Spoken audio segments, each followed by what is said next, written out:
Сняли рулевую рейку на Hyundai Sonata.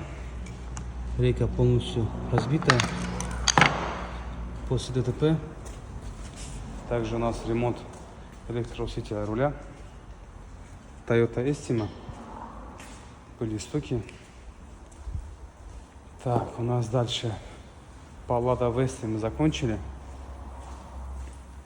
Все четко, идеально. А так сколько даешь гарантии, если стучит с правой стороны, например, Lada Vesta? Если стучит с правой стороны, даем 6-8 месяцев. Это чисто испытательный срок. А так люди ездят годами. Главное, чтобы пыльник не порвали, да? Чтобы вода не попала.